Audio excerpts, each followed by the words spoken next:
Hello, everyone, and welcome to Session 3 of the Global Black Feminist Reading Circle. My name is Randie Henderson, and I am one of the Black Feminist Reading Circle members of this online group. This session runs from January 20th until June 2nd and includes 2 week-long breaks. Our democratically selected reading material is Harriet A. Washington's book, Medical Apartheid, The Dark History of Medical Experimentation on Black Americans from Colonial Times to the Present. Our book group meets each Tuesday evening from 6:30 to 8 on the Google Plus Hangouts on Air platform. You may find the Global Black Feminist Reader Circle on Google Plus, YouTube, and Facebook, and always feel free to join us in reading our story together. Welcome everyone to the Global Black Feminist Reading Circle. My name is Michelle Odom. I am located in Brooklyn. I'm one of the co-hosts of the Reading Circle along with Randie Henderson. You are invited to join the Reading Circle, and you can find information about us on Google Plus, where you can join our community page, or YouTube, where you can find our archived videos, and we also have a page on Facebook. We are in session 3, meaning this is the 3rd book that the group is reading. Reading Harriet A. Washington's Medical Apartheid, A Dark History of Black Americans from Colonial Times to the Present. And tonight we're focused on chapter 9, Nuclear Winter, Radiation Experiments on Black Americans. Hey, my name is Georgette Moses, and I'm participating in the warm spot of Columbia, South Carolina. Good evening, everyone. My name is Venita Walker, and I'm joining you from Cromwell, Connecticut. Welcome. Yes, I'm Joel Jones, coming from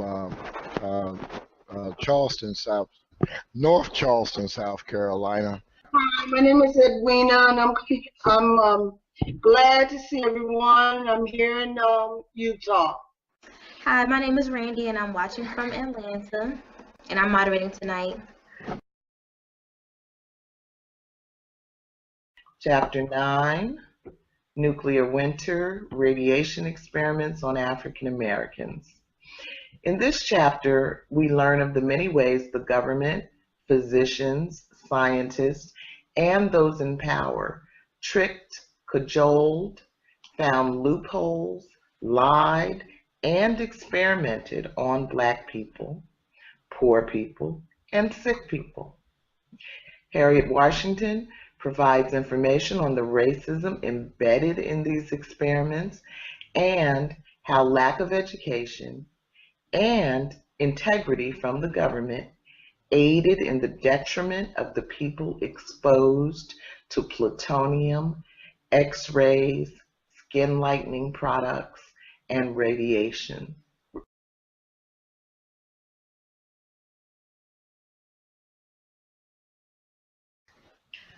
Edwina, would you read point D for us, please, and question D1?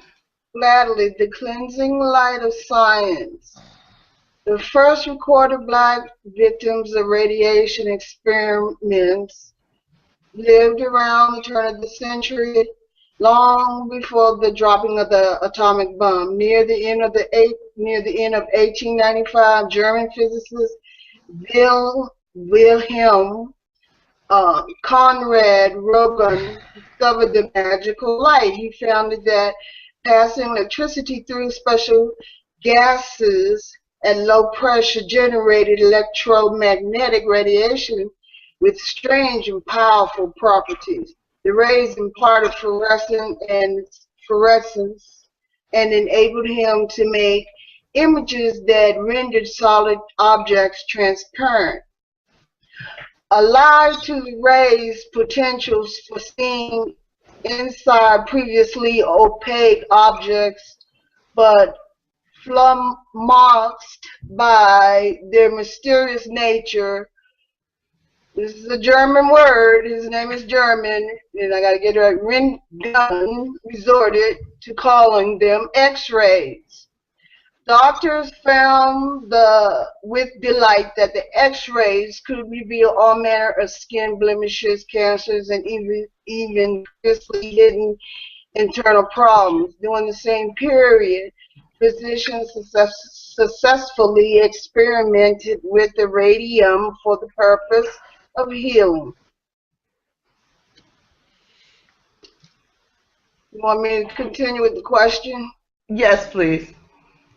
Okay, for the purpose of healing seems really unlikely, especially since it ended up in the book and chapter. Do you think it is safe to assume that while these discoveries helped us in the present day, the doctors of these times were a bit sadistic? Were any of these discoveries really meant to help us?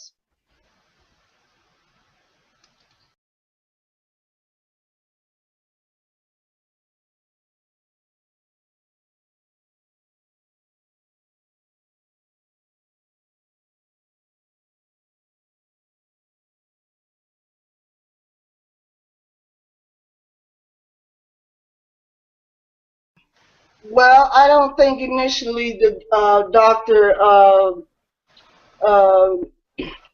Wilhelm Conrad Röntgen actually was being sadistic. He was a scientist working in his laboratory and came across studying the fluorescent lights and radium. And he became the first Nobel Prize physician.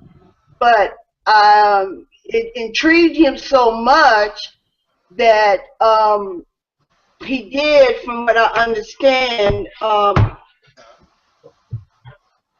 look, asked his wife, took her hand and asked her and used his wife's hand to be asked to look through the hand to see the internal parts of the her tissue, human bones and tissues. And that's when, well, they even named him the his discovery, the X-ray, after him. So I don't think it was his intention. He was working as a scientist, and he was not working on human subjects. And plus, he was using a shield to cover himself when he did discover that he could use this this light, a magical light beam, to see through solid objects. Okay, thank you. You're welcome. Anybody else on question D1?